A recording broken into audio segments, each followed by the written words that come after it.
Hello, kitty. When George Bick was 12 years old, he worked after school and Saturdays in his father's grocery store in Hoboken. He was then 5 feet 1 inch tall. And George always took it for granted that someday he would grow up. He never did. At 40, he was still the same height as when he was 12. And he never got out of the grocery business either. Like everybody else, George had had a mother and a father. But George never cared much for his father. George didn't care very much for his mother either. She was a big, ugly woman. She drank a lot of beer. She complained a great deal. She yelled at George and his father all the time. Finally, George's father died. He looked relieved in the coffin. George's mother sold the store, took the money, and disappeared. Then George was alone. He was 16 at the time. He was lonely, and he wanted some attention. He tried to grow a mustache, but nobody noticed. He invented a middle name. His signature became George Winthrop Bick. But it didn't make any difference either. He took up public speaking at night school. But outside of class, George's voice created as much impression as a marshmallow falling on a feather pillow. Now, a man who is not noticed is dead. A man who has not been heard has not been born. It is the habit of life to resist death. Now, in the 40th year of his life, in whatever way he can, George Bick is about to make himself heard.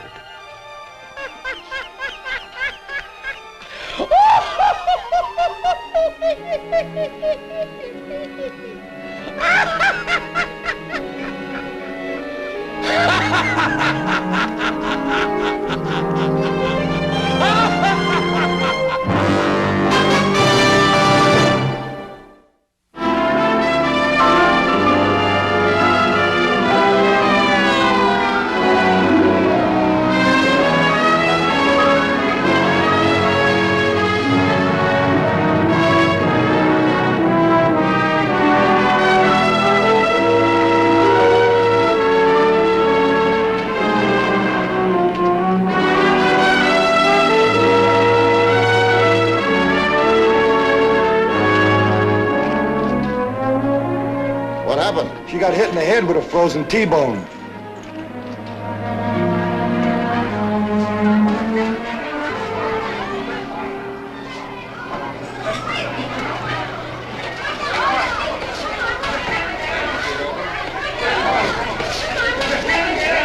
Ladies, gentlemen, please, please.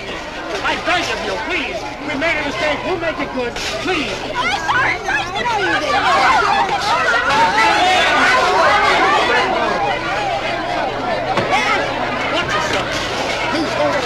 We'll make everything good. There's been a mistake. We'll make it good. Please. Go on through, please. Wait a minute. Please. We'll make it good. I beg of you. Please watch the merchandise. Please, everybody. Gentlemen, ladies. Please, don't destroy the merchandise. Please, I beg of you. So my wife, she says to me, everybody's running to the supermarket. They're giving away something for nothing. So run, go, shop. All right, so I went, and I got something for nothing. Eggs, 4 cents a dozen. You want to see an egg? How much for this egg? You hit your head on the cement. That's a cinch for concussion, maybe fracture. I think you ought to know your rights. This multi-million-dollar chain is financially liable for all injuries to life and limb incurred on the premises. Will you butt out? Don't sign nothing. You the manager? Yes. Senator Parker, 65th Squad. Sam! Sam! Over here! You finish the shelves, George. Right.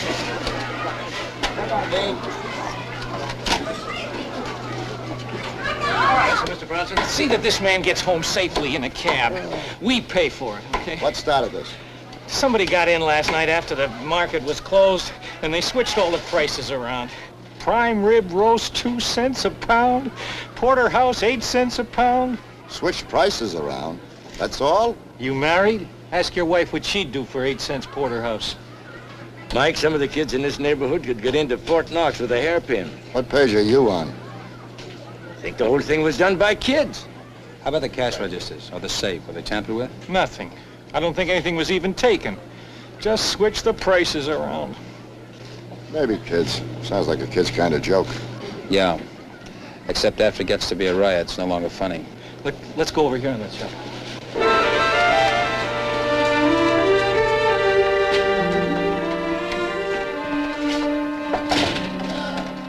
We're back. Nothing. What do you mean, nothing? In this case, nothing. I never saw so many kids with such clear consciences in 5 hours in my whole life.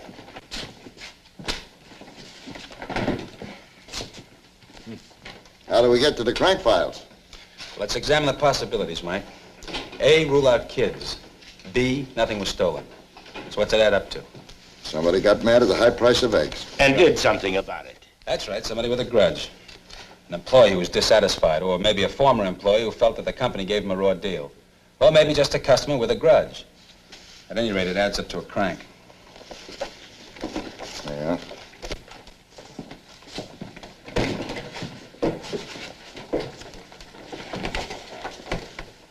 Here's a complaint to the Department of Sanitation. You fellas keep making noise like that in the morning when I'm trying to sleep. One morning I'm going to put a bomb in a garbage can and make noise for you. So handle those cans gently. How'd you like to be a garbage man, go to work after that little salutation came in the mail? To all the newspapers, to the mayor, to all the churches, to the police department, to whom it may concern. There's a lot of records that are called music and are nothing but a lot of junk, and don't think I'm not going to do something about that. Listen to this for a signature. Ooftus Doofus. It's Goofus.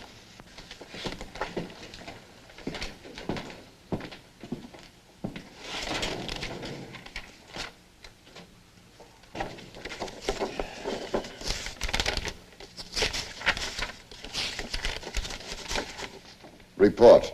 Entering and breaking. Vandalism, January 19th.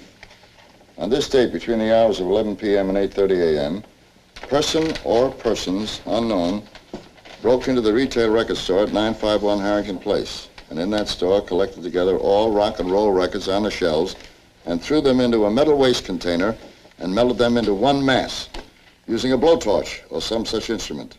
Signed, Patrolman Robert Steinbeck, Shield 07994. Ooftus Doofus. Again? Yeah. To all the newspapers, to the mayor, to all the churches, to the police department, and to whom it may concern. How would you like to come home at night expecting to sit down and enjoy the company of your wife and find out that she was fast asleep, drunk? Those liquor stores better watch out whose wife they sell their rotten poison to. You got any liquor store complaints? What's the date? Last March.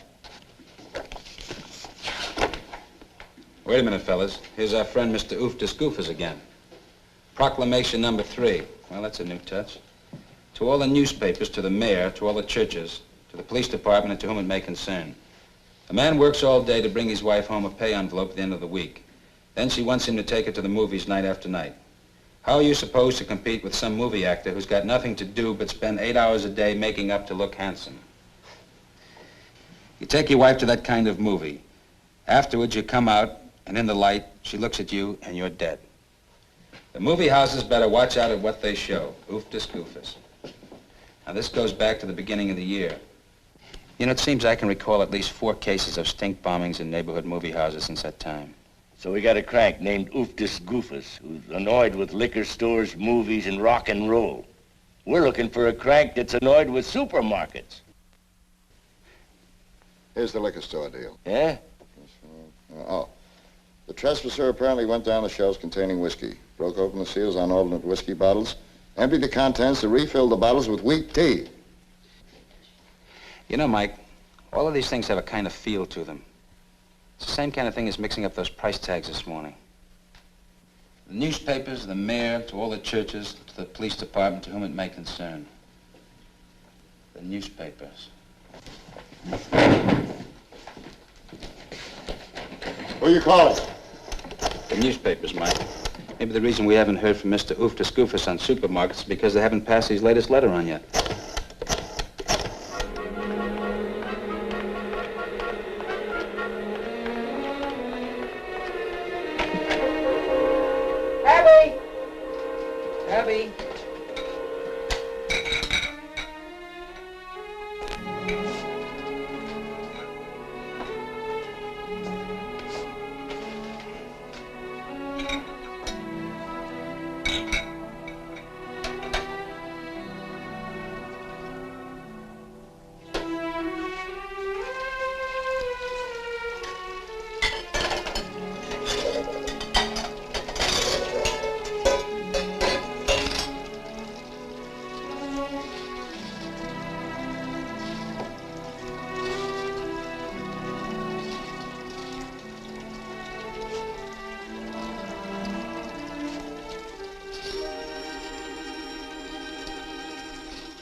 Abby.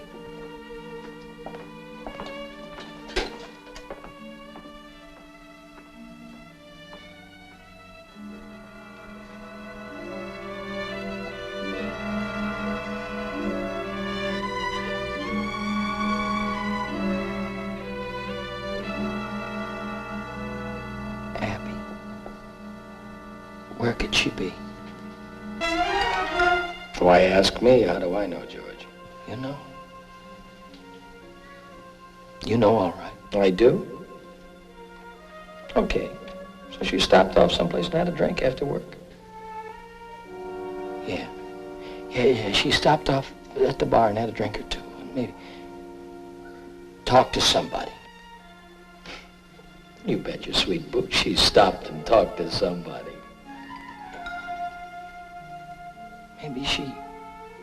Maybe she took a cab and had an accident. You believe that, George? She could have gone to a movie or fell asleep. Come on, George.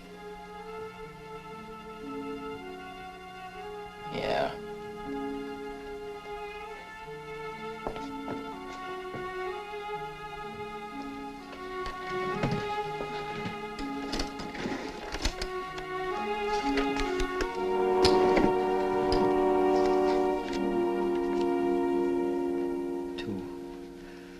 All the newspapers and the mayor,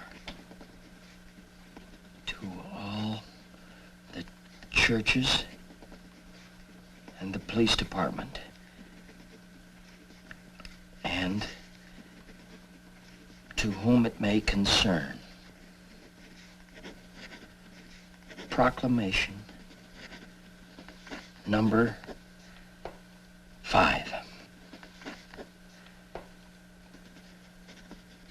What right does a bar have to let a woman come in and just serve her drinks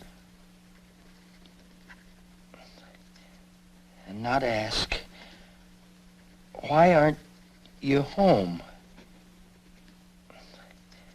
Bartenders are supposed to know about human nuttiness, idiosyncrasies, foibles. Foibles. For a man to be alone is it's full of pain, George.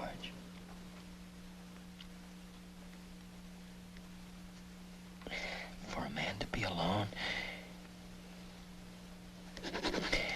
is full of pain.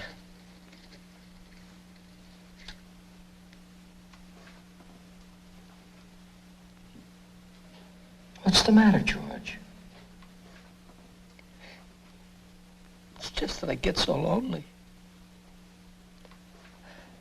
And I get so mad. Bartenders are supposed to know when to send people home. You know, a decent hour. That's telling them, George.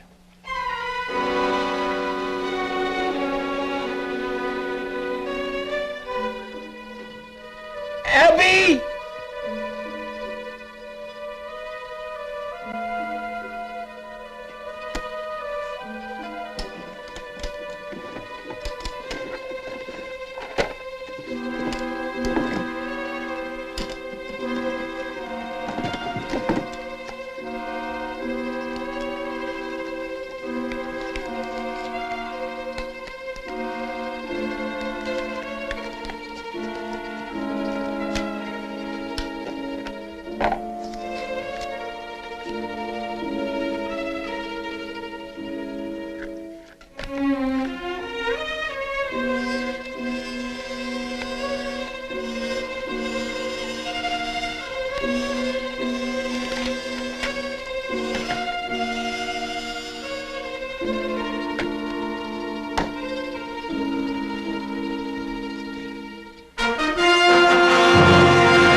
We've had half a dozen of these specimens.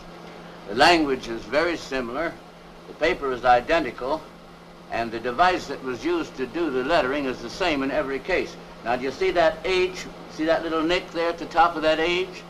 Now that D, you see how the top of it's blurred a little bit? That lettering was probably done with a kid's toy rubber stamping set. You know how they put out these model newspaper kits for kids? Now, the fingerprints, there were none. There was some on the envelope, but that's probably post office stuff. But you know something? Excuse me, Frank, sorry.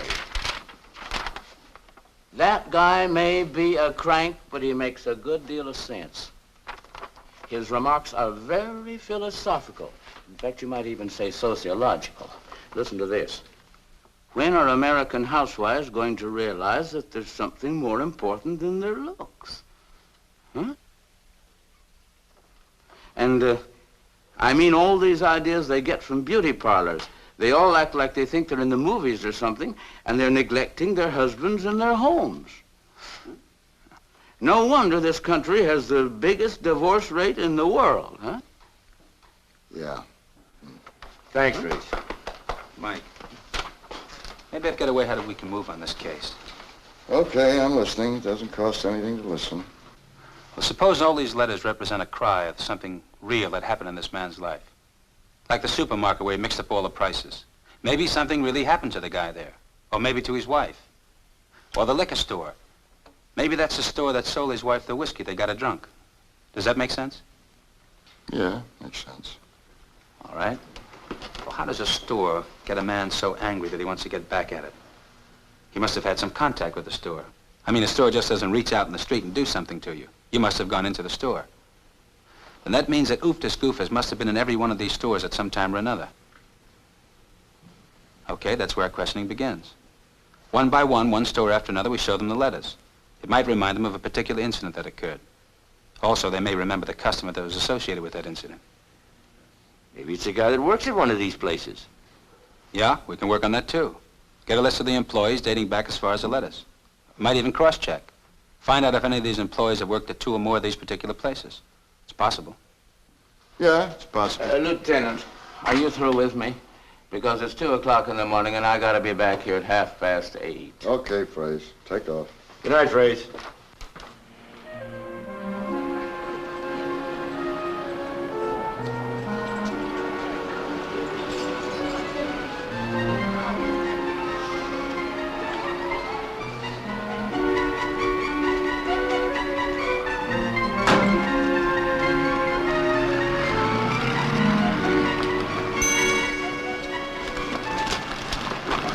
Abby? Oh, I was waiting for you, honey. How many times I told you not to wait down on the steps for me? What do you think it looks like you waiting down here on the steps? It must be way after 2, huh? Is it? I don't know. Time flies. I swear. Nobody knows how time flies. Oh, I had a day today you would not believe. I hardly got the doors open, hardly got my uniform on. This lady comes in screaming. And we ruined her hair the current way. Well, so then this afternoon, this other woman comes in. She wants to be done brown. She's blonde. She wants to be done brown. So I do it brown, and her hair comes out bright green, like the leaves on a tree. Ooh, I had to hold my heart to stop it from beating. I was shocked, right into my eyes. Her hair turns bright green. She must have been swimming in a pool filled with chlorine or something. Look how bright green she is. So I jumps up and runs out in the street. He knows sense to me. He says, listen, what's the idea of talking to a customer like that? You're gonna run in the street like it was my fault. So I says to him, listen, I asked you. And then I says to him, if you talk like that to me once more, I'm walking out on you here and now. And I says, when you got a customer down on the street running around with green hair, like a nut. Oh, if I knew you cleaned the house so nice, I'd come home sooner. Oh, one thing I hate is coming home to a slobby house. Yeah, Abby. Oh, if you had any idea how tired I am. Abby, honey, listen, do you think maybe we could have a glass of beer together and maybe we could talk a little bit tonight? In case you're curious about what's in those packages, I went on a little shopping spree. I mean, like I bought myself a couple of things I need. I mean, I figure you're working, I'm working. We're both working. We got 2 paychecks coming in. I mean, if you can't get a little something extra on a day when your nerves are jumping. Oh, I don't know. Every time I go out and buy things, it makes me feel a little better. It makes me feel like things aren't so bad. Oh, I see other women. We took all the money that I saved up to go on our fishing trip. They go in stores and they buy to send you to beauty parlor school. They don't worry. They got the money. They ain't got the money. They I went without just buy. to send you to that school. Every time I go to a store and I buy something myself, I get a little twinge inside. And I think, should I be doing this? Don't you understand, honey? And then I think, well, what's the money for? You're spending more money than you make. What am I working for? George wouldn't begrudge me this. And then I think how you like it when I dress up nice for you and get that look on your face. You know that goofy look you get on your face? And then I think, well, we're in over our heads with bills you can't pay because you only work at a beauty parlor. Boy, other men, their wives, they just hang around the house all day. They don't work. I do my share. I pull some of the load. I pull a lot of the load around here. Oh. Abby, honey. Put the light out, George. Good night.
Move around so much, George. I'm having trouble getting to sleep. Pull down the shade.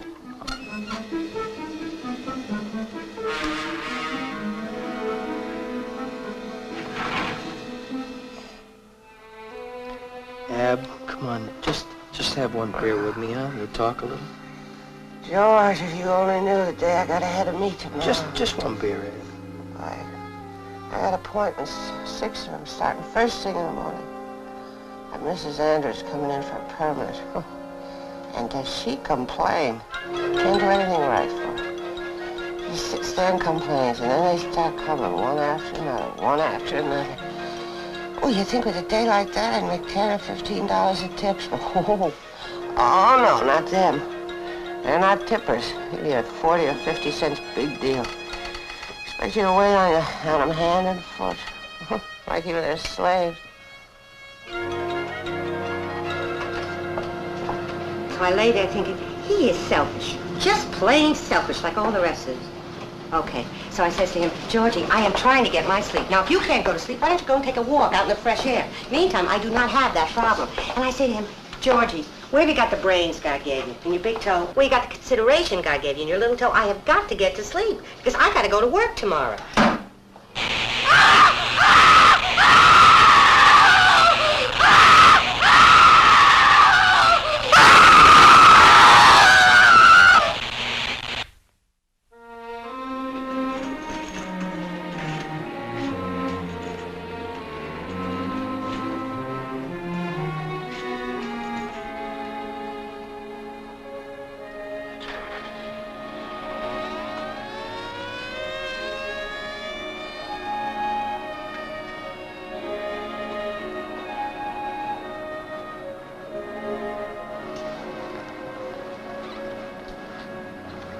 Yeah, it's sabotage, all right. It's a miracle the woman wasn't killed. You see? I told you there's nothing wrong with my equipment. That's the point I'm trying to make to you. I am not responsible. You know who is? Well, no. Give this gentleman a receipt for his machine, and then I want you to take it down to headquarters for the time being. I'll get it back, won't I? Oh, yes. You'll get it back. Thanks. 2 letters, both special delivery, both delivered within 3 hours. One of them complaining about bartenders that don't know when to send somebody's wife home. Another one complaining about women that walk into beauty parlors and sit there all day trying to make themselves beautiful when they should be trying to be companions to their husbands. Well, maybe we'll come up with something after we go over those 2 letters in detail. Mike, something worries me about this. When somebody's injured in a riot because prices have changed, that's one thing. I mean, it's almost accidental. It's something you can't really foresee. But rigging a hairdryer to electrocute somebody, now we're dealing with a person that really wants to hurt. And that's not accidental. How do we stand? No, we're standing now. We are? We've got 4 more matches. 4 more layups, you know. Then we're set. We've got a chance up. Once we get to the bowling shoes you bought from down was sir. How many guys? 389. What'd you pay on this? Hey, Sam. Hey, Sam. I got an old science book here. 1922. Tells you here how to make your own nitroglycerin if you wanted it. You know, I could make my own nitroglycerin and right at home if I wanted to make it. Right at home I could make it. How'd you like? Huh? Oh, it's fine. Good. Great. Eats it fast. I'm just starting already. You're in your dessert. Well, just a habit I got, I guess. You know, I eat fast. It's just a habit. Absolutely. Yeah. Oh, no. Is that what it is? Like I said, I finished my sandwich first, you know. He'll have 2 sandwiches. He hurt his wrist last time. Really? Thanks. That's the kind of wife I got, you know. She's always doing a little something extra extra measure. Yeah. Sam, you know, it's nice when... Listen to this, will you? Listen to this for an idea. Jesse wants we should all use 2 whole bowling balls. Oh? Well, that's what I was trying to tell. Oh, 3 holes? You can't get the... Hey, you know, you fellas ought to listen to me what I got to say once in a while. He told me that Frank tried it. Frank tried it. Remember? We were talking this morning about what was in the paper? About that woman was in that electric chair that was made out of a permanent wave machine, huh? Remember, we said just this morning, how could anything like that happen in civilization today? How could it happen? But it did. My wife said to me, she said, take a walk. Go ahead, take a walk. So I got her keys, and I went and I took a walk down to where she works. And I fixed that machine up myself. I did it. You know that, Sam? Sam, I did it. You say something, George?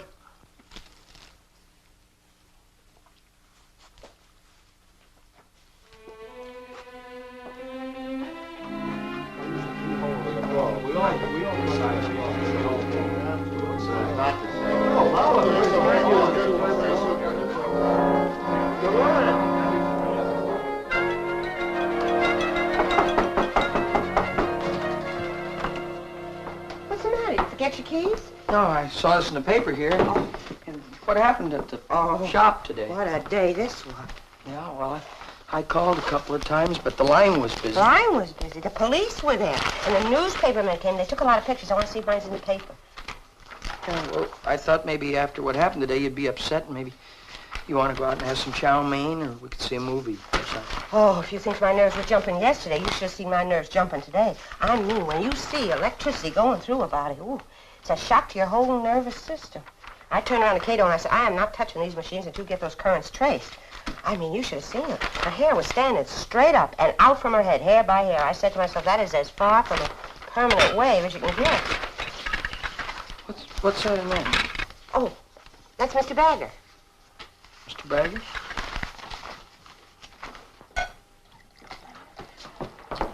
Oh, hi. It's Mr. Bagger. Just call me Jerry, George. Well, who is he? Why is he having dinner with us? I just told you, this is Mr. Bagger. Jerry. Oh, my nerves were jumping so bad today, Georgie. I went out and bought a hat. And they were still jumping, I went out and bought a dress. And they were still jumping, I went out and bought a car. Yeah, a cream puff. Oh, a honey of a car. Really soothed her down. A car, Abby? I tell you, George, your wife has a remarkable range of emotional temper. Abby, with something that's so important as a car, don't you think we should have talked it over maybe before you bought it? Well, it's my money, George. I bought it in my own name. You see, they just ain't chattels anymore, George. It's hard for that to get through our heads, but they just ain't chattels anymore. This looks awful good here. Oh, you bet your sweet life it is, buddy boy. Your wife is a cook, a C-O-O-K. That little lady is a culinary marvel. I'd sure like to taste it. Be my guest, Georgie. I didn't say anything to you when you swindled my wife out of that car because her nerves were jumping. Watch it. Watch it. Watch that kind of talk, Georgie. We run an open and over and above board kind of car lot, and we don't take that kind of talk from anybody, Georgie boy. Well, I want her to give the car back, and if she signed any paper that bought that car, I want you to return the paper to her. Just a minute. We sold that car in good faith. That's my car, George. Yeah, but you can't afford it, Abby. Don't you understand? I'm trying to help you. Mrs. Bick. Call me Abby. Abby, we stand behind our cars. Now, we'll be delighted to take your car back. I hate you. You just give me the word. I don't like you. What? I don't like you. No, wait. You act like an animal. This is my house. You apologize, George. That's it. You go ahead, apologize. Abby, you tell the man to get out here, because I want to talk to you. I can't talk to you when that man is here. Stop humiliating me. Apologize. Or get out. Get out.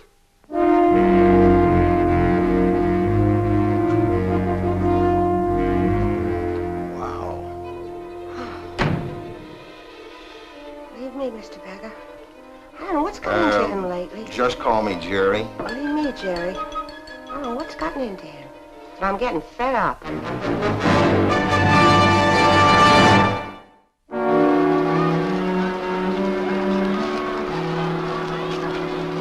How bad is she, Joe? Probable internal injury. Make it? I think so.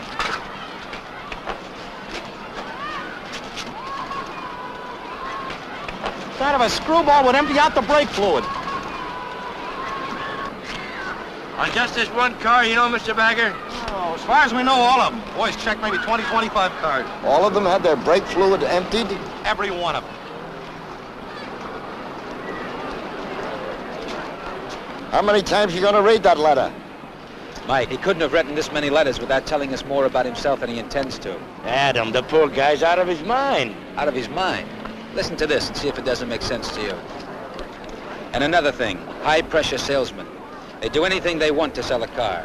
And if a man's got enough sense to say no to them, he doesn't want a car, he doesn't need a car, then they go behind his back and they go to the man's wife, and they take advantage of her. They look for a day when she's kind of upset, and they take advantage of her. So he's got a gripe. Does it justify all this? No, Mike, I didn't mean that.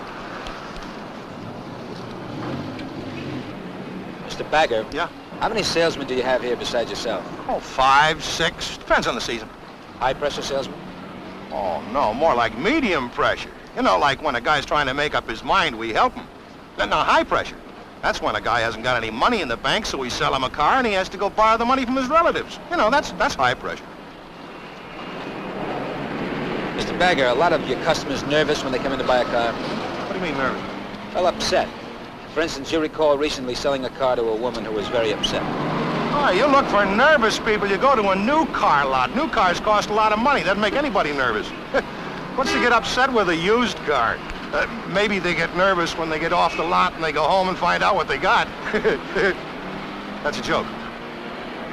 You sell a lot of cars to women here, don't you? Oh, women, men, kids, if they've got the money, or the folks are willing to sign for it. Can you get us a list of all the married women you sold cars to recently? Let's say in the last 2 weeks? Yeah, sure, why?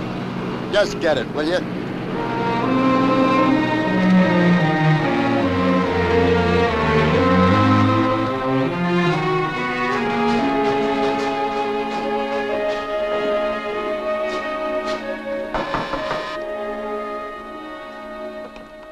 Yes? What? Are you Mrs. George Winthrop Bick? Yes? Was your maiden name Abilene Hutchinson? Yes. Mrs. Bick, is your husband home? No, he ain't. Well, do you know when he's coming home? Well, he hasn't been home for a few days. As a matter of fact, he walked out on me. Well, may we have your permission to go through the house and look around for ourselves? Think I'd lie about a thing like that? All right. Come in if you want to. I got some company. Come on in. Well, small world, ain't it? Somebody taking a trip? I was going to my mother's. Mr. Bagger's driving me over to my mother's. What are you looking for Georgie for? You're reading the papers about a crank that calls himself Ooftus Doofus, Mrs. Bick?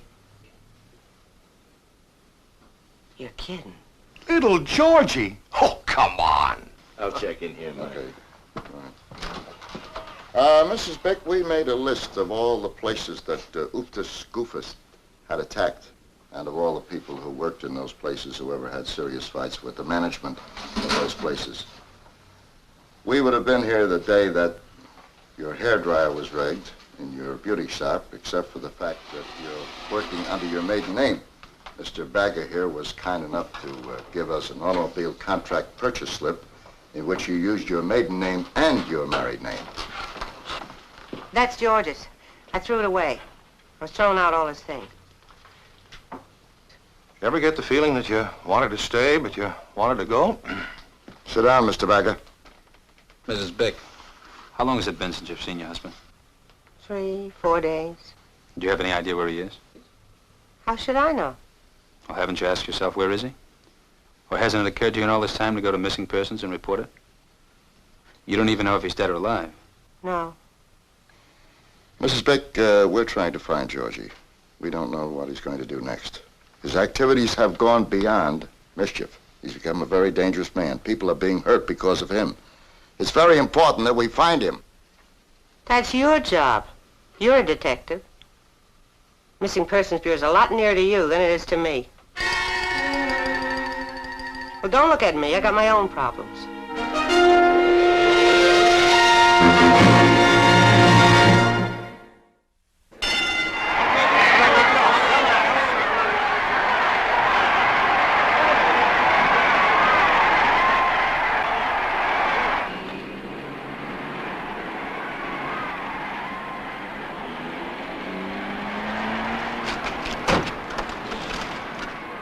All I can say, pal, you don't win first prize at the party. It's rigged.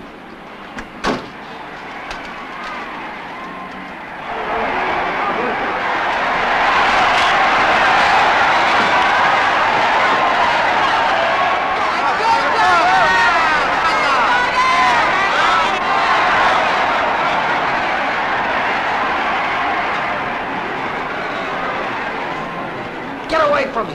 I'm a bomb!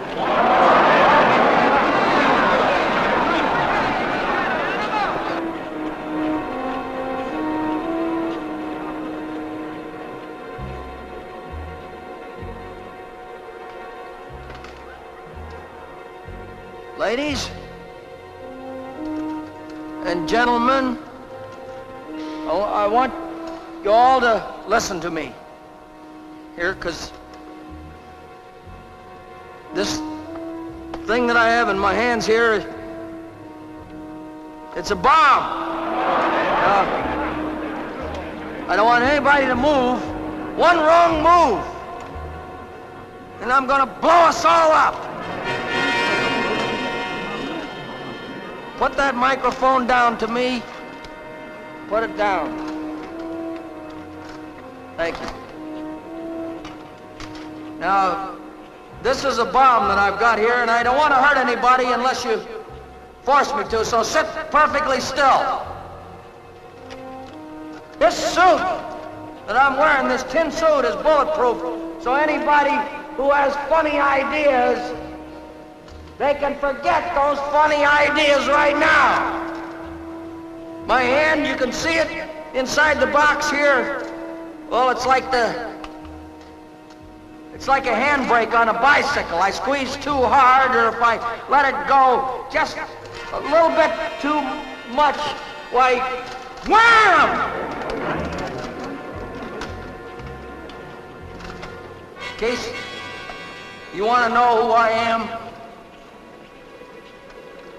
my name is Ooftus Doofus.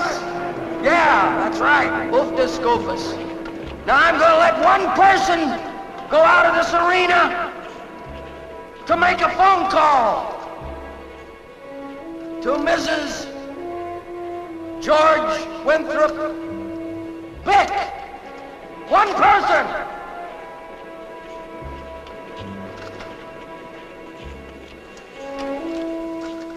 You. Fourth from the end there. You. You go call GA 19970. 19970, see? You got a dime? Well, you tell Mrs. Bick that Ooftus Doofus wants to talk to her. And that if she doesn't come here, she's gonna be responsible for the death of 10,000 people in this arena. I don't want to do that. Tell her not to take too long. I don't know how long I can hold on to this thing like this.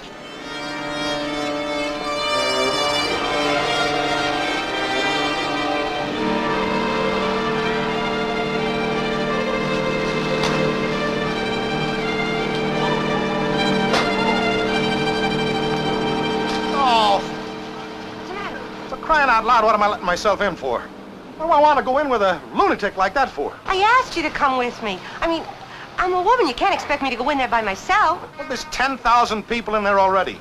Number 10,001? Oh, count me out. Okay, you just wait for me. I'll go in and talk to him, and you just wait for me. All right, I'll go in without him. But you see that he waits for me, or you get somebody else. Because I don't think you got any right under law to make me go in there. I mean, I'm not under arrest. I don't have to go in someplace where there's a bomb. You're putting me in danger. He's gonna wait, Mrs. Bick.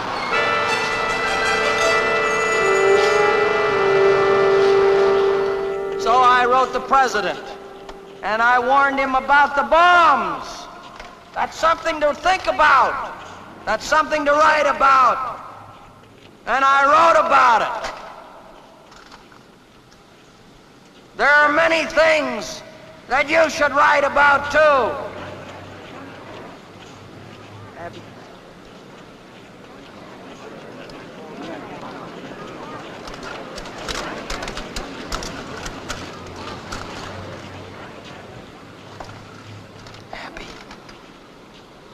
What did you do this to me for, George? Embarrassing me like this. I got something to say to you, Abby. I want you to listen to me. What do you want me to listen to? This crazy business.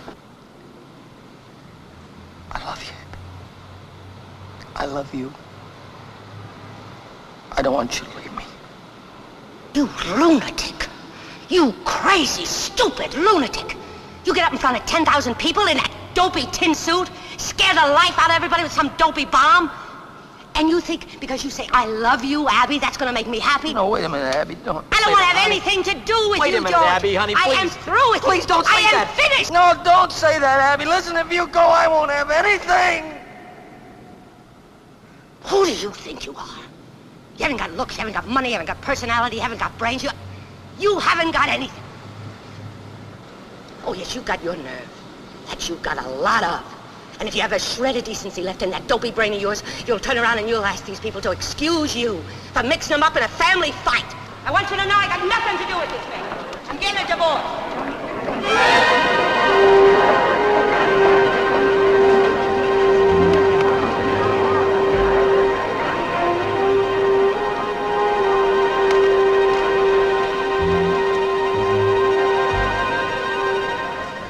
Ladies, gentlemen,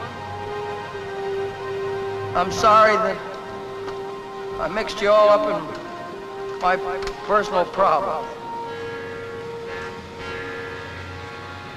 So, if you all will leave right now quietly, I promise not to blow myself up till you're all out of here.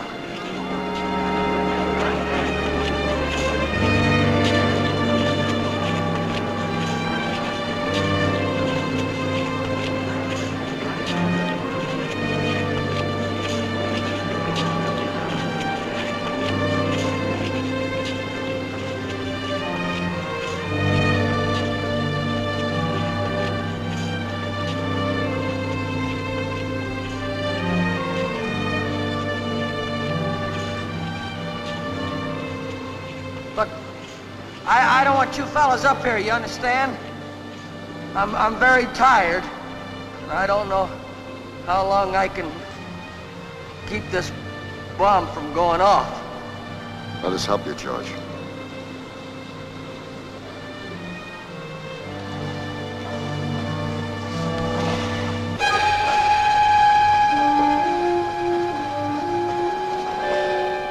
Don't come any closer. Look, I told you not to come close. I'll let go. I just want to wipe your face, George. You must be awfully hot in that suit.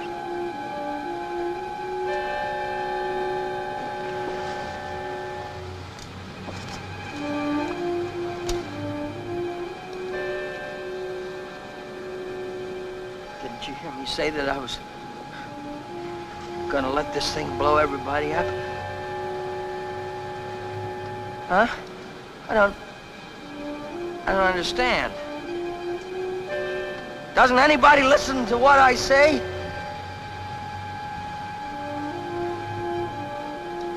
Didn't you hear me? I hear you, George. I hear you hollering for help. Let me help you. Help me? What have I got to live for? You were put on this earth, and you won't leave it until it's time to leave it, just like everybody else, without any exceptions.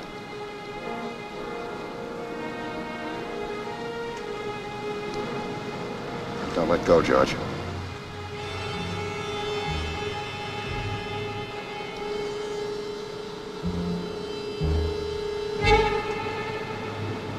Now you can let go.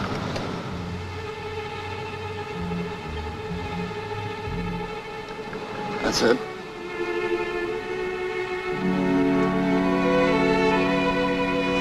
What about that bomb squad, Frank? They're on their way, Mike.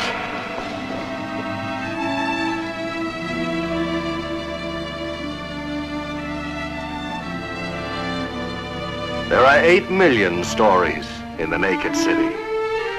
This has been one of them.